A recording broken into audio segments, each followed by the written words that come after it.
दिन की बात है, सुनैना बहुत परेशान बैठी थी क्योंकि निराली के बच्चे अपनी माँ के लिए घंटों से तड़प रहे थे, दूध के लिए रो रहे थे, लेकिन निराली काफी देर से घर नहीं लौटी थी। सुनैना परेशान हो रही थी कि निराली आखिर गई कहाँ। बच्चों, मुझसे तुम्हारा रोना बर्दाश्त नहीं हो रहा। तुम कब से माँ के दूध के लिए तरस रहे हो, लेकिन ये निराली ना जाने कहाँ रह गई है। तभी सुनैना निराली को ढूंढने बाहर निकलती है। सुनैना पूरा गांव छान मारती है, सबसे निराली के बारे में पूछती है, लेकिन निराली का कोई अता पता नहीं था। उदास मन से सुनैना घर आ जाती है और निराली के लिए बहुत रोती है। वहीं निराली के बच्चे भी अपनी माँ के लिए बहुत रो रहे थे, लेकिन निराली कभी घर नहीं लौटती। ऐसे ऐसे करके कुछ दिन बीत जाते हैं। फिर एक दिन की बात है, सुनैना को निराली की बहुत याद आ रही थी। उसकी याद में वो अपने घर के आंगन में बाहर बैठकर रो रही थी कि तभी गांव का एक छोटा सा बच्चा मोहन आता है। दादी, तुम रो क्यों रही हो? सुनैना उस बच्चे को बताती है कि उसे उसकी निराली की बहुत याद आ रही है और उसके बच्चे दिन रात अपनी माँ को याद करके बहुत रोते हैं। तभी मोहन उसे बताता है, दादी, मैं ये बात तुमसे बहुत पहले बताना चाहता था, लेकिन मेरी मम्मी पापा मुझे तुमसे मिलने नहीं देते थे। वो मुझे तुम्हारे पास आने से मना करते हैं, लेकिन आज मैं मम्मी पापा से छुपके तुमसे मिलने आया हूँ और तुम्हें निराली के बारे में कुछ बताना है। जानती हूँ दादी, एक दिन मंगल काका ने निराली को रोटी खिलाकर अपने पास बुलाया। निराली रोटी खाने के लालच में उसके पास गई थी। मंगल काका ने रोटी में जहर मिलाया था। निराली ने जैसे ही वो रोटी खाई, निराली मर गई और उसके बाद निराली को उसने एक बड़े से बोरे में भरा और घसीट के नदी में फेंक दिया।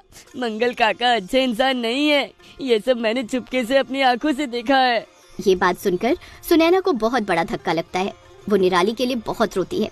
मंगल, ये तुमने क्या किया?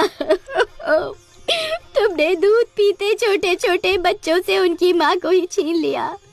हे भगवान, इंसानियत कहाँ चली गई है? आजकल लोगों में तरस नाम की चीज ही नहीं बची है। कितना गलत कर जाते हैं और फिर अपनी गलती पर पछतावा भी नहीं करते। उसी दिन की बात है, मंगल काम से घर लौट रहा था। वो घर के लिए हाथ में कुछ खाने का सामान लाया था, जिसे देखकर एक आवारा बहुत ही भयंकर और खूंखार कुत्ता उसके पीछे लग जाता है और उसके पीछे पीछे गांव तक पहुंच जाता है। वो कुत्ता खाने के सामान के लिए मंगल पर झपट पड़ता है। मंगल सामान को बचाने की बहुत कोशिश करता है, लेकिन कुत्ता उसी के ऊपर कूद पड़ता है और उसे नीचे गिरा देता है।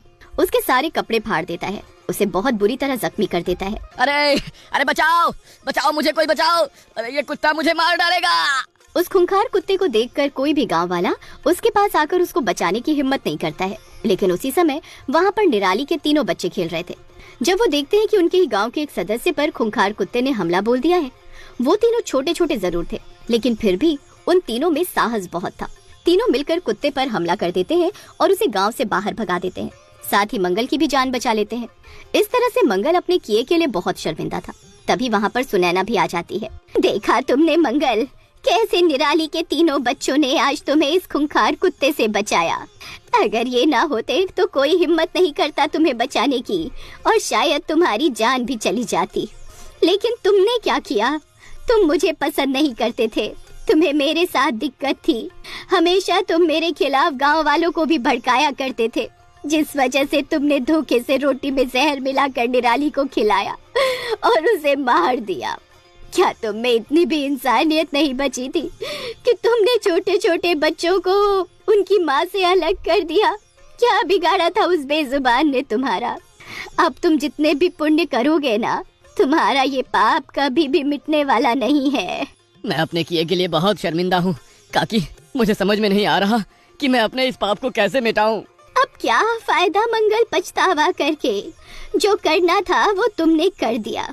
देखा तुम सब गांव वालों ने, जानवर कितने वफादार होते हैं।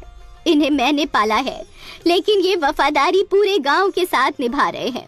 कितने मासूम होते हैं जानवर। ये तो इस बात से भी बेखबर है कि जिसको इन्होंने आज बचाया, उसने ही उनकी माँ को मारा है। मंगल पछतावे की आग में चल रहा था। वहीं गांव वालों को जब मंगल की सच्चाई पता चलती है तो सभी उससे नफरत करने लगते हैं और फिर सुनैना और निराली के बच्चों से सभी प्यार करने लगते हैं। अब निराली के बच्चों का केवल सुनैना ही नहीं बल्कि पूरा गांव मिलकर ध्यान रखता था और अब सुनैना के साथ भी सभी गांव वाले अच्छे से घुल मिलकर रहने लगे थे। उसे ये महसूस नहीं होने देते थे कि वो अकेली है। सब उसके घर पर जाया करते थे और अब उसे भी अपने घर पर